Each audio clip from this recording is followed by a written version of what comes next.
A roadblock has been set up for the road to WrestleMania. The Undertaker made his return to Monday Night Raw and was kind of a bit of a disappointment, in my personal opinion. What exactly am I talking about? Well, I'm talking about Monday Night Raw, ladies and gentlemen, for the week of February 29th, 2016.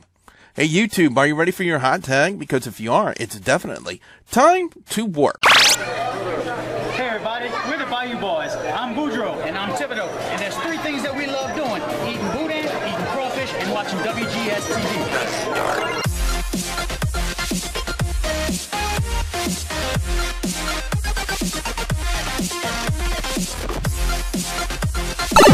Greetings, YouTube. You have warped your way into another episode of WGS-TV right here on YouTube.com/WrestleGamer. I am the WrestleGamer. Double B, Bully Boudreaux. I know it's been quite some time since I've actually made a wrestling video. In fact, about a week and a half almost since I've done any type of wrestling video, wrestling-related reviews or discussions or anything like that. I just want to say very quickly, there's been some personnel changes. I would say, if you follow the Facebook page, you kind of get what I'm talking about. If you don't, just go to the Facebook page towards last week, and you guys can read up on that situation. So, I do want to apologize about that, because of the fact that I know a lot of you guys expect wrestling and gaming videos, and as of late, you've just been getting a straight shot of gaming videos. So I do apologize for not following up on the wrestling part of it. It's been extremely difficult as of late to record videos, but from what I'm going to do from now on, what it looks like, I'm probably going to have to go it alone for quite some time, until I figure out a different setup or anything like that. So, well, anyway, guys and gals, we're getting ready to talk about Monday Night Raw for the week of February 29th, 2016, and what makes this Monday Night Raw a little bit special is the fact that it was the first ever Monday Night Raw held on a leap year day. And according to people on the internet, the next time that Monday Night Raw will fall on a leap year day, on a February 29th, is 2044. So it's going to be interesting.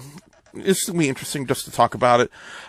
Also, I just want to make a quick note, for those of you who don't know, I use the photos on WWE.com as visual aids on my reviews whenever I get the chance to. And when WWE upgraded their website, they did a terrible job doing it.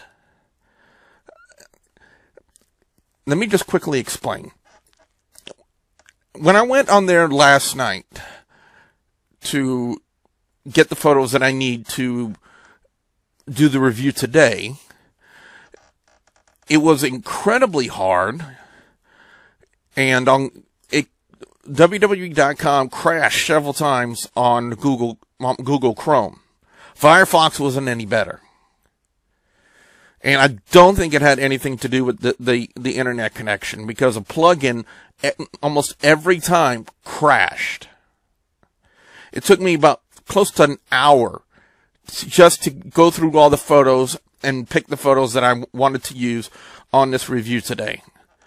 So WWE.com, to me, their upgraded website, it's not an upgrade, it's a downgrade in my personal opinion. The previous layout that they had was a much better layout than what they're doing right now.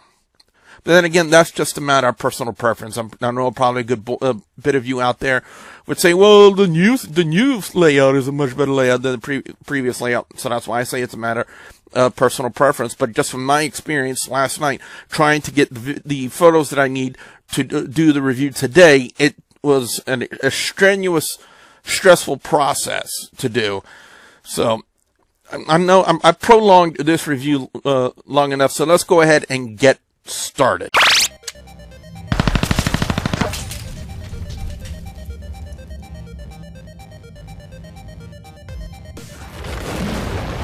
Now, the opening with Triple H and Dean Ambrose, it was kind of confusing to me at first. Because, first off, I was completely unaware that they were going to have a special before WrestleMania called Roadblock. I was completely unaware of that. All I know is it was just some special. I didn't realize that we're going to tie in stuff into it. But apparently from the way they're starting to start things now, it would appear that they're building a match between Triple H and Dean Ambrose for the title. Now, will they take the title off of Triple H at that special? I highly doubt it. I highly doubt it because they're already set up matches for WrestleMania. Triple H and Roman Reigns for the title, and Brock Lesnar and Dean Ambrose in a street fight. So why take the title off of him at the special? Well, they need to have something to do for the special. So I figure that's probably why they did it the way they did. Triple H right there at that time did not give the answer. Instead, he put him in a match against Alberto Del Rio, which would then lead into the main event. And we'll talk about the main event when we get to it. Now, Sasha Banks and Becky Lynch. First off, to open up a Monday Night Raw with two of your more talented divas in the Divas division, like Sasha Banks and Becky Lynch. And when they had their match, I believe it was at NXT Brooklyn, they had an amazing match. And I gotta say, this one was just as good. It's much better than any Bella could do. And I'm not saying anything bad about Brie. I'm definitely saying something bad about Nikki.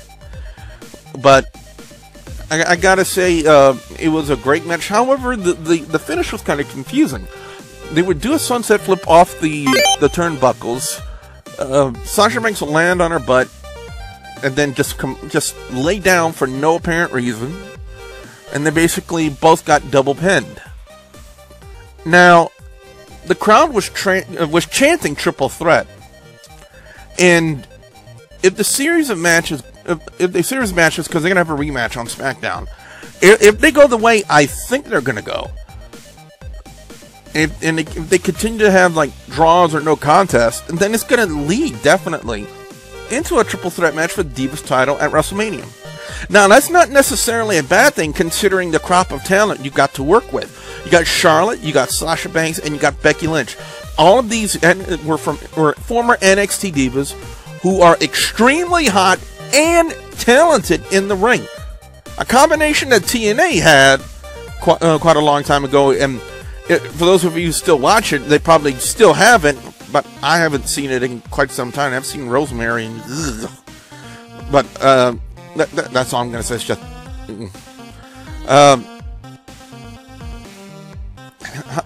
I think the only thing that can be hot and sexy at the same time was Daphne. I mean, hot and scary at the same time was Daphne. Rosemary, I don't know. How did I get started talking about TNA divas, knockouts? What, I don't know. I really don't know. But bottom line is, if Sasha Banks and Becky Lynch go the way I think it's going to go, and if they continue to do no contest and draws as a result of their number one contenders matches, then they have to do triple threat. There's no other way to do it.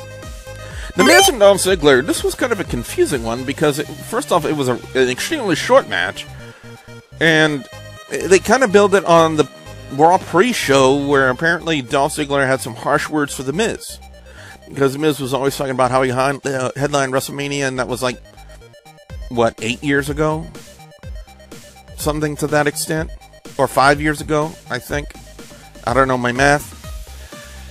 So the Miz would end up getting a clean finish over Dolph Ziggler. Ziggler would charge into the turnbuckle. Miz would then schoolboy him, if I can learn to talk. I'm a commentator. I should learn how to talk. And Miz would pick up the win. So, from the way everything is looking, they're either building matches for WrestleMania or possibly the Roadblock special. I would not be surprised to see another match between Miz and Dolph Ziggler heading into the Roadblock special. If anything, that's probably what they're doing right there. Now, Stephanie McMahon really couldn't accept her Legacy of Excellence award because of Shane O'Mac's return last week. So then she would kind of have a semi-acceptance speech, and then when the crowd just started booing the crap out of her but then just turned vicious and mean and had words for the crowd, and basically she said along the lines that if she had to work for Shane, that she would make her vomit and stuff like that. I really don't know what else to say about that. But basically, it was a whole build into the angle of Shane McMahon versus the McMahons, and also in a sense, Shane McMahon versus the Undertaker. And we're going to talk about that when we get to that point in the show. Now, there was a tag match, Lucha Dragons versus Rusev and Sheamus. Anybody find it a little bit weird that ever since they put the United States title back on Kalisto, that he's been taking a lot of the pins and a lot of the finishes as of late? What is that? That kind of downgrades your United States Championship. It kind of downgrades the title, to the point where, like, whoever they put the title on will end up just losing matches. Especially if they're non-title and tag team matches. And as of late, Kalisto's been losing a lot of non-title and tag team matches. So, yeah. And look at this point. Look at this match. Rusev would hit a roundhouse kick on Kalisto and pick up the win. So technically, he pinned the United States champion. So wouldn't that kind of give Rusev a shot at the United States title? I don't know, but and I think it's a shame actually, because of the fact that John Cena did such a great job building up that title, putting more importance, more value into that title when he was defending it every week on Monday Night Raw, and they're just going to shit with it on Kalisto. It is nothing against Kalisto. I think Kalisto is an amazing talent in the WWE.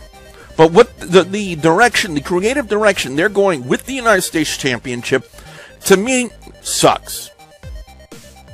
The current direction they were going with John Cena, placing more importance into that championship, defending that championship week in and week out, putting more value into that title was the right thing to do.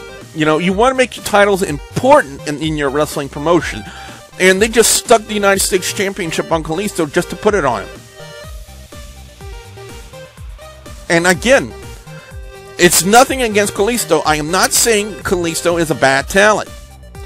What I'm saying is I disagree with the direction they're going by putting the United States title on Kalisto like it's a throwaway title.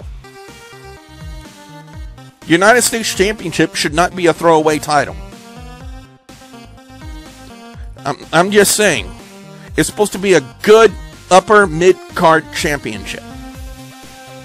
Because you have your WWE World Heavyweight Championship, Intercontinental in the United States, and it's going to come to the point where they're just going to have to either get rid of the title or once again unify the United States and Intercontinental Championship. Because honestly, you can't really have two secondary titles. In some promotions, it could work.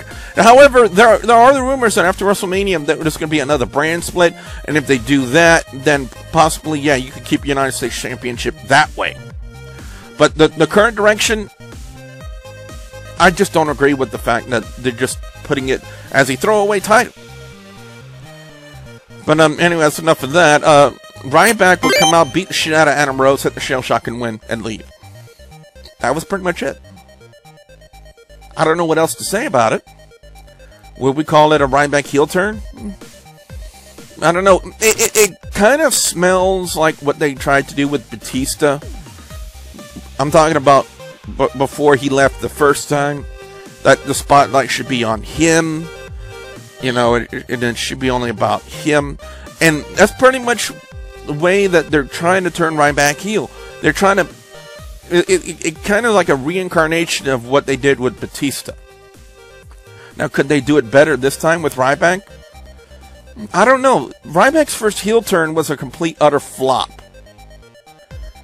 And his face turn a little bit better, but they just couldn't find that thing that would make him go completely over on the crowd. I know he has the Feed Me More chance, but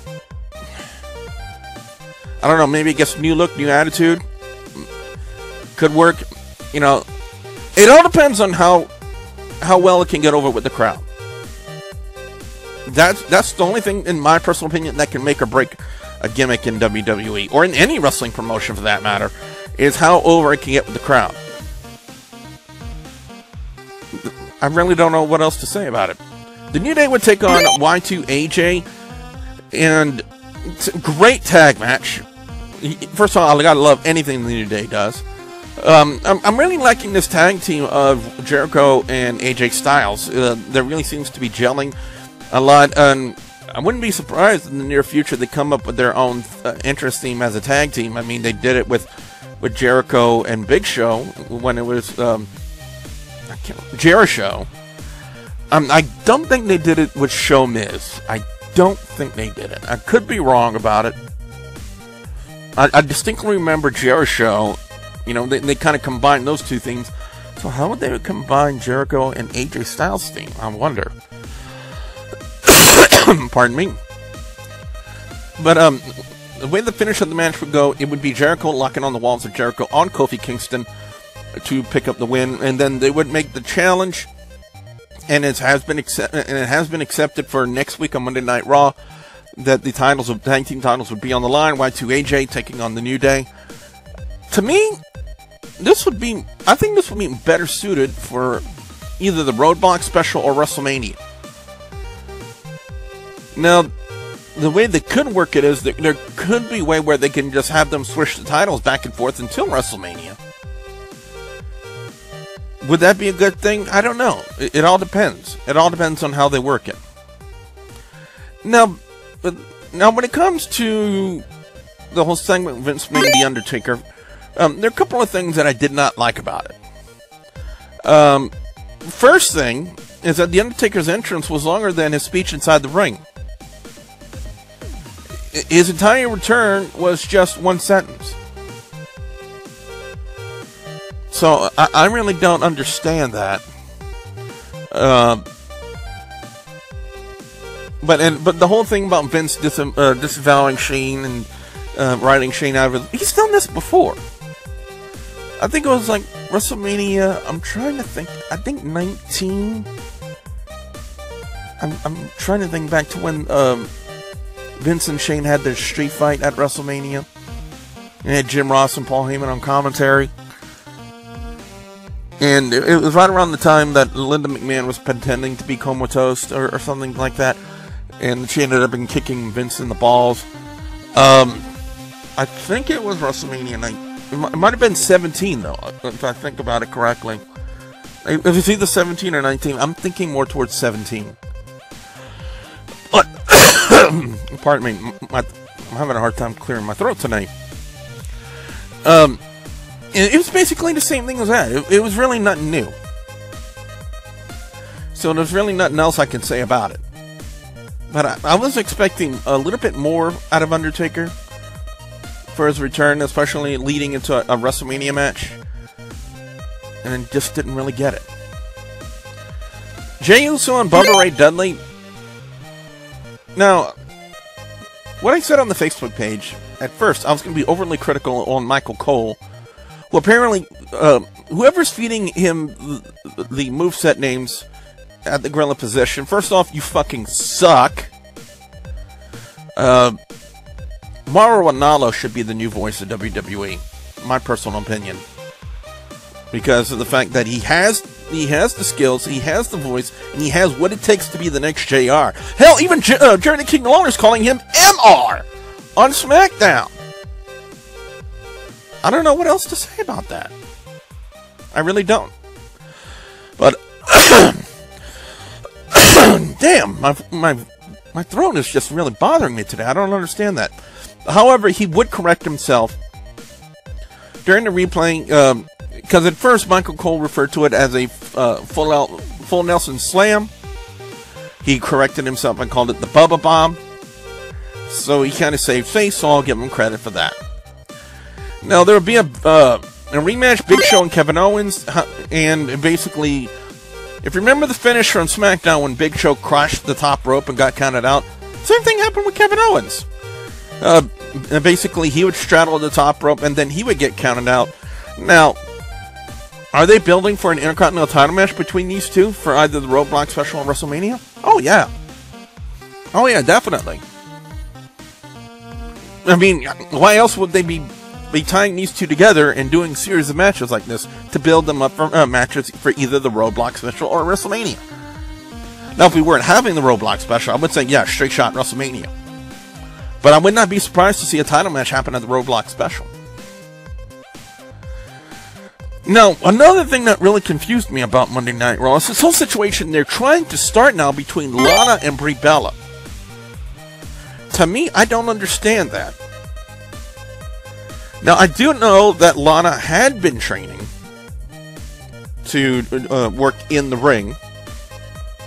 The first time we saw Lana on TV, instantly happy about that. But I really don't get what they're doing now between her and Brie Bella. I just don't understand that. Now, has Lana been cleared? You know, has she been fully trained to do matches? I don't know. I don't want her to be the next Eva Marie. Because Eva Marie can't work in the ring. I don't know how many times I've said that. But I don't want to see a match between Brie Bella and Lana. I think the proper way to do it is to have her work some matches beforehand and see what she can do. And see if she can get over with the crowd. Don't just stick her in a high-profile match without her having any previous match experience. I don't agree with that. It looks like they're going to go that way, and I don't agree with it. Because we have to see how she works in the ring first before you put her in a high-profile match. Albeit it's against Brie Bella, that's not really high-profile, and I'm not saying that to be mean or anything like that, but I just don't get it. If they do this, and she sucks, then Lana will be the next Eva Marie. I'm just saying. It was Brie Bella and Naomi. Naomi would lock on in what I called an inverted Rings of Saturn double arm bar on Brie Bella to pick up the win, and then Lana would just come out and just sort of smile and laugh at Brie, and all I'm going to say is I was staring at Lana, and I really don't give a fuck.